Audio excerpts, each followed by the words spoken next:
या साहिबा, I will start with the lady first. आप बताइएगा कितना इम्पोर्टेंट है पाकिस्तान के लिए आज का दिन, कल का दिन, और पाकिस्तान की तरफ से अब क्या करना होगा, क्योंकि हम सुनते आए हैं कि बहुत सारे इस तरह के प्लेजेस हुए हैं, बिलखुसूस सऊदी अरेबिया की वजह से मटीरियलाइजेशन असल में आकर एक बॉटल नेक बन जाती है। तो क्या SIFC के फोरम से अगर कुछ मुख्तलिफ इस दफ़ा हो पाएगा तो वो कैसे हो पाएगा?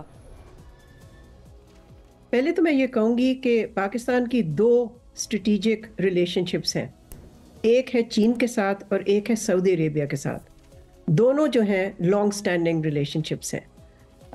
जहाँ तक सऊदी डेलीगेशन का ताल्लुक है, जैसे आपने कहा, ये बड़ी हाई पावर डेलीगेशन पाकिस्तान आई और जिस किस्म के प्रोजेक्ट्स और जिस किस्म के इन्वेस्टमेंट अपॉर्चुनिटीज़ उनके सामने रखे गए, मैं समझती हूँ कि उन्होंने बहुत दिलचस्पी दिखाई। लेकिन जैसे आपने ये कहा कि everything turns on follow up, तो इस वक्त मेरा ख्याल है yes, it's a welcome visit, it's created many opportunities for Pakistan. SIFC का भी जो रोल है वो कलीदी होगा, और उन्होंने इसकी तारीफ भी की सऊदी फॉरेन मिनिस्टर ने।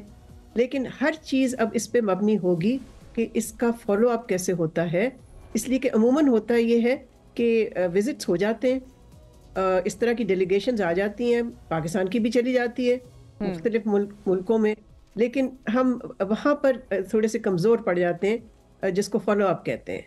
तो आपको पता है काफ़ी अरसे से क्राउन प्रिंस जो हैं सऊदी अरेबिया के, उन्होंने इंटरेस्ट दिखाया पाकिस्तान में इन्वेस्ट करने के लिए, और पाकिस्तान के कुछ स्टेट ओन्ड एंटरप्राइजेस की प्राइवेटाइजेशन में भी उन्होंने दिलचस्पी दिखाई, और एक रिफाइनरी बनाने में भी दिलचस्पी दिखाई। सो उन्होंने काफ़ी अरसे से ये प्रॉमिस कर रहे हैं कि Saudi Arabia would like to play a bigger role, economic role in Pakistan. लेकिन देखें, माजी में हमने हर्डल्स देखे, वी सॉ ऑब्स्टिकल्स। वो ऑब्स्टिकल्स क्या थे? पहले तो हमें, और ये हमें मद्देनजर रखने चाहिए ताकि इस किस्म के ऑब्स्टिकल्स अब नहीं आने चाहिए in the future. First of all, obstacle जो था वो हमारी सियासी, आप कह सकते हैं, इंस्टेबिलिटी, कि बार बार कोई ना कोई क्राइसिस में हम मुब्तला थे। दूसरी चीज़ ये कि हमारे माशी तौर पे हमारा मैक्रो इकोनॉमिक जो ओवरऑल सिचुएशन थी वो भी बहुत ही अनस्टेबल रही है। आपको मालूम है, पिछले साल तो 2-3 दफ़ा ये कहा गया कि शायद Pakistan is on the edge of default for its foreign obligations.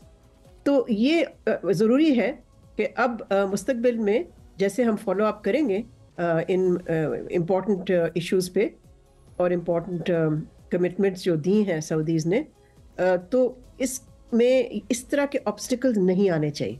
Then yes, जो आप कह रही हैं, then we will realize the potential, because potential बहुत है पाकिस्तान सऊदी ताल्लुकात में। ये बहुत अहम बात है, और and I am happy to hear from you मलिया साहिबा कि आपने ऑब्स्टिकल्स की भी जो है वो निशानदेही की है कि क्या क्या एग्जैक्टली ऑब्स्टिकल्स मौजूद हैं जिस वजह से कि हम लोग मटीरियलाइजेशन की तरफ ऐसा नहीं जा पाते। एहसास साहब, क्या आप इत्तेफाक इस पूरी बात से? सियासी अदम इस्तेकाम का जिक्र हुआ, पाकिस्तान के फॉरेन ऑब्लिगेशंस पूरे नहीं हो पा रहे हैं, ये भी जिक्र किया मलिया साहिबा ने। लेकिन क्या अब कोई मुख्तलिफ अश्योरेंस है पाकिस्तान के पास? और ये इस खुसूस पॉइंट पे भी अपना नुक्ता नज़र रखिएगा, जो एयरपोर्ट्स और जो PIA है वो ऑफर किया गया है कि ये जी अगर सऊदी अरेबिया इसमें इंटरेस्टेड है जॉइंट वेंचर में, तो वो they can very much come forward and help us in this. जी बहुत शुक्रिया।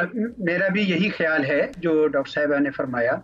मैं सिर्फ इतना इजाफा करना चाहूँगा कि आपके यहाँ जो इन्वेस्टर्स जो भी आते हैं उनको एक तो ब्यूरोक्रेटिक रेड टेप से बड़ा तंग होते हैं, सही बात है, और वो तो SIFC ने मसला हल कर दिया, एक किस्म का वन विंडो दे दिया उनको। दूसरा उनको है फॉलो अप, जिस तरह इन्होंने कहा कि इम्प्लीमेंटेशन हमारी बड़ी खराब होती है।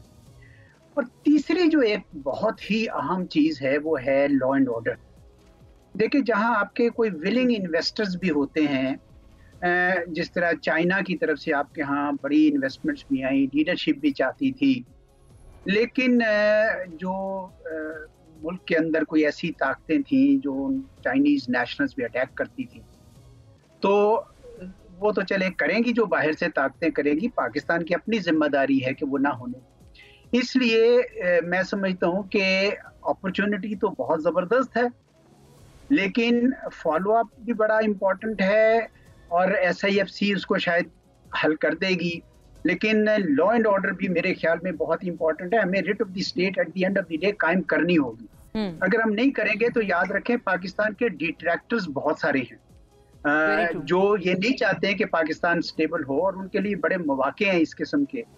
तो हमें ये बड़ा इम्पोर्टेंट होगा कि साथ ही साथ एक नेशनल कंसेंसस बनाया जाए कि भाई इस किस्म की जब इन्वेस्टमेंट्स आए from such friendly countries at Saudi Arabia, तो हम ऐसे में सारी पार्टीज का कंसेंसस होना चाहिए कि हम कोई किसी किस्म की लेग पुलिंग नहीं करेंगे और नहीं देंगे।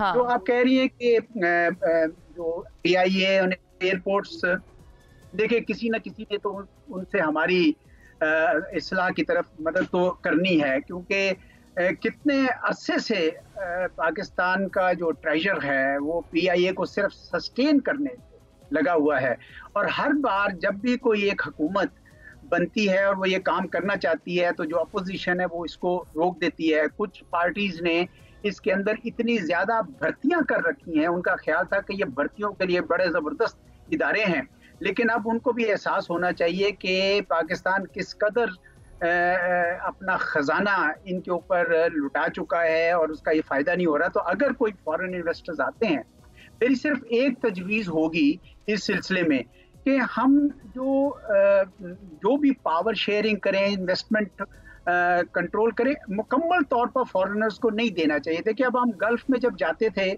तो उन्होंने एक सिस्टम बनाया था कि जो लोकल स्पॉन्सरशिप्स होंगी, लोकल पार्टीज होंगी, इसी तरीके से मेरे ख्याल में यहाँ भी होना चाहिए। वो पार्टी गवर्नमेंट नहीं होनी चाहिए, वो प्राइवेट सेक्टर से हो, लेकिन बड़ा मेजर शेयर जो है ना हमारे अपने लोगों का होना चाहिए। सारी मुकम्मल तौर पर ओनरशिप, चाहे वो कितने दोस्त ममालिक भी हो जाए, उनको नहीं देनी चाहिए। ये एक जॉइंट पार्टनरशिप होनी चाहिए between our private sector and whoever is investing from outside, and that should apply on this particular मुकम्मल यानी कि स्टेक्स नहीं देने चाहिए।